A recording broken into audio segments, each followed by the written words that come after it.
ओम श्री शक्ति नमः। ओम श्री शक्ति नमः। पार्वती जी का परमेश्वर शिव की महात्मा का प्रतिपादन करना ना रोज पूर्वक जटिल ब्राह्मण को फटकारना, सखी द्वारा उन्हें फिर बोलने से रोकना तथा भगवान शिव शिव का उन्हें प्रत्येक दर्शन दे अपने साथ चलने के लिए कहना। पार्वती बोली, बाबा जी, अब तक तो मैंने ये समझा था कि कोई दूसरे ज्ञानी महात्मा आ गए हैं, परंतु परंतु अब सब शांत हो गया, आपकी कलई खुल गई।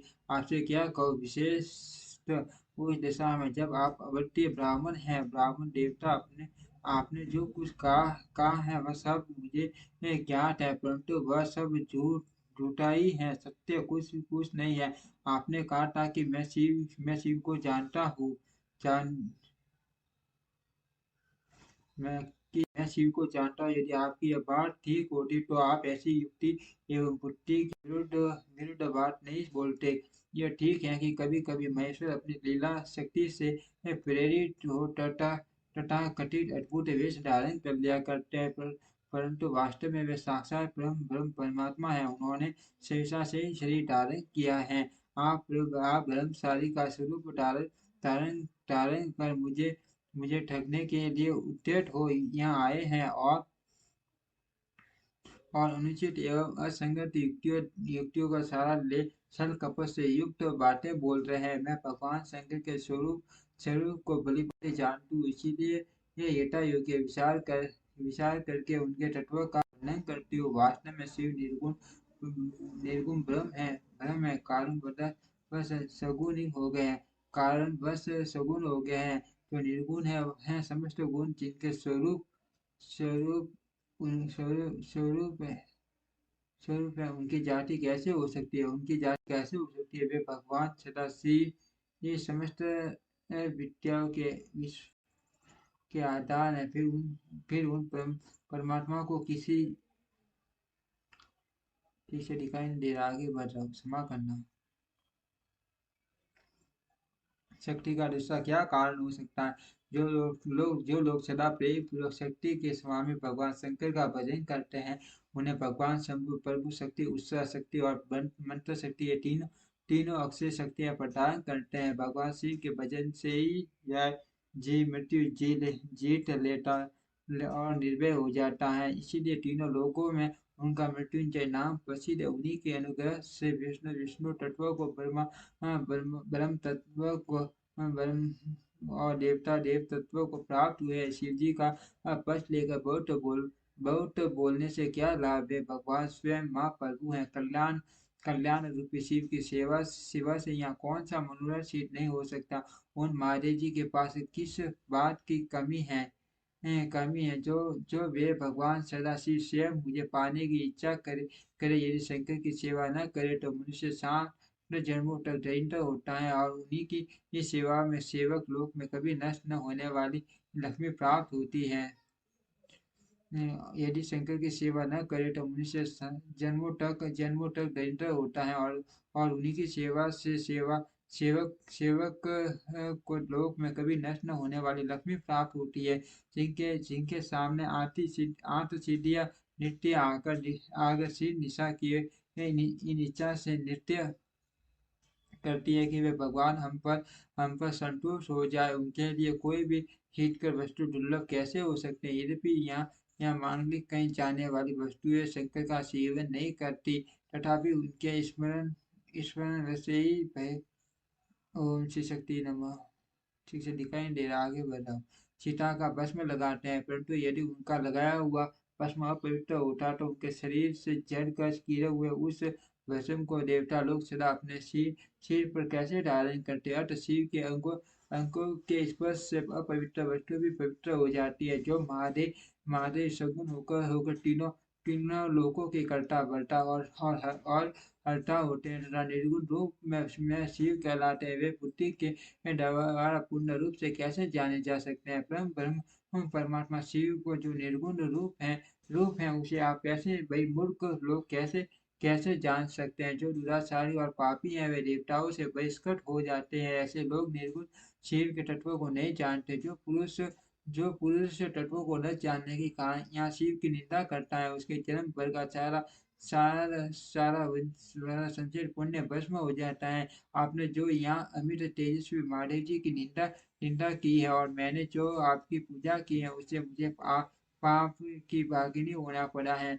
श्री धोई को देखकर वस्त्र सहित स्नान करना चाहिए। श्री धोई का दर्शन हो जाने पर प्रायश्चित करना चाहिए। इतना कहकर पार्वती उस ब्राह्मण ब्राह्मण पर अधिक दुष्ट होकर बोली, अरे अरे दुष्ट, तूने कहा था कि मैं शंकर को जानता हूँ, परंतु निश्चय ही तूने उन सनातन शिव को नहीं जाना। भगवान रुद्र को तू तू तू जैसा कहता है वे वैसे ही क्यों न हो। उनके जैसे भी बहुत संख्यक रूप क्यों न हो। सत्पुरुषों के प्रेतम नित्य निर्विकार वे भगवान शिव ही मेरे अभिष्टम देव हैं। ब्रह्मा और विष्णु भी कभी उन महात्मा हर के समान नहीं हो सकते। फिर दूसरे देवताओं की तो बात ही क्या है, क्योंकि वे सदैव काल काल के अधीन हैं। इसी प्रकार अपनी सूर्य बुद्धि से तटवर्ष विचार को मैं शिव के लिए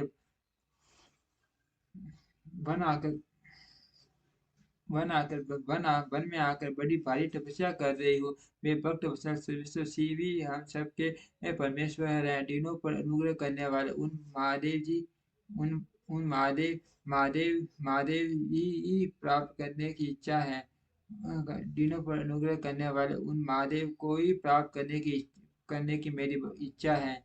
तीनों पर अनुग्रह करने वाले उन महादेव को ही प्राप्त करने की मेरी इच्छा है। ब्रह्मा जी कहते हैं, नारद ऐसा कहकर गिरिराज नंदिनी गिरिजा चुप हो गई और निर्विकार सीट से भगवान शिव का ध्यान करने लगी। देवी की बात सुनकर वह ब्रह्मचारी ब्राह्मण ज्यों कुछ फिर कहने के लिए उद्यत हुआ, त्यों ही शिव में आसक्ति सिद्ध होने के कारण उनके निंदा सुनने से विमुख हुई। पार्वती अपनी सखी विजया से शीघ्र बोली। पार्वती ने कहा, सखी, इस अधम ब्राह्मण को यत्न पूर्वक रोको, ये फिर कुछ कहना चाहता है। ये केवल शिव की निंदा ही करेगा। जो शिव की निंदा करता है केवल उसी को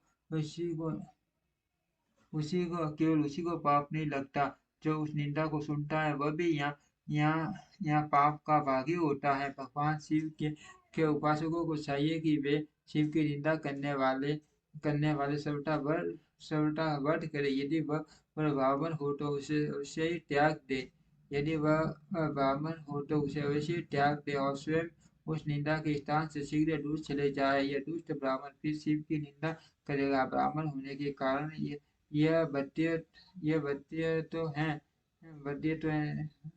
नहीं, अर्थ त्याग देने योग्य है। किसी तरह भी इसका मुंह नहीं देखना चाहिए। इस स्थान को छोड़कर हम लोग आज ही किसी दूसरे स्थान में शीघ्र चले, जिससे फिर इस अज्ञानी के साथ बात करने का अवसर न मिले। ब्रह्मा जी कहते हैं, नारद, ऐसा कहकर उमा ने ज्यों ही अन्यत्र जाने के लिए पैर उठाया, त्यों ही भगवान शिव ने अपने साक्षात स्वरूप से प्रकट हो प्रिया पार्वती का हाथ पकड़ लिया।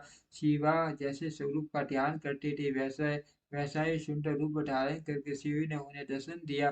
पार्वती ने लज्जावश अपना मुंह नीचे की ओर कर लिया। तब भगवान शिव उनसे बोले, प्रिय, मुझे छोड़कर कहाँ जाओगे। अब मैं फिर कभी तुम्हारा त्याग नहीं करूंगा। मैं प्रसन्न हूँ, वर मांगो, मुझे तुम्हारे लिए कुछ भी देय नहीं है। देवी, आज से मैं तपस्या के मोल खरीदा हुआ तुम्हारा दास हूँ। तुम्हारे सौंदर्य ने भी मुझे मोल लिया। अब तुम्हारे बिना मुझे एक क्षण भी युग के समान जान पड़ता है। लज्जा छोड़ो, तुम तो मेरी सनातन पत्नी हो। गिरिराज नंदिनी महेश्वरी, मैंने जो कुछ कहा है उस पर श्रेष्ठ बुद्धि से विचार करो। ओ सृष्टि सिद्ध वाली पार्वती, मैंने नाना प्रकार से तुम्हारी बारंबार परीक्षा लिए हैं। लोक लीला अनुसरण करने वाले मुझ सज्जन के अपराध को क्षमा कर दो। शिव, तीनों लोकों में तुम्हारे जैसी अनुरागिनी मुझे दूसरी कोई नहीं दिखाई देती। मैं सर्वथा तुम्हारे अधीन हूँ। तुम्हारी इच्छा पूर्ण हो प्रिय, मेरे पास पास आओ। तुम मेरी पत्नी हो और मैं तुम्हारा वर हूँ। तुम्हारे साथ मैं शीघ्र ही अपने निवास स्थान उत्तम पर्वत कैलाश को चलूंगा। ब्रह्मा जी कहते हैं दिवाली देवी महादेव जी के ऐसा कहने पर पार्वती देवी आनंद मगन हो उठी। उनका तपस्या जनित पहले का सारा कष्ट मिट गया। मुनिशेष सती साध्वी पार्वती की सारी थकावट दूर हो गई, क्योंकि परिश्रम का फल प्राप्त हो जाने पर प्राणी प्राणी का पहले वाला सारा श्रम नष्ट हो जाता है। क्योंकि परिश्रम का फल प्राप्त हो जाने पर प्राणी का पहले वाला सारा श्रम नष्ट हो जाता है। ओम श्री शक्ति नमः। ओम श्री शक्ति नमः। ओम श्री शक्ति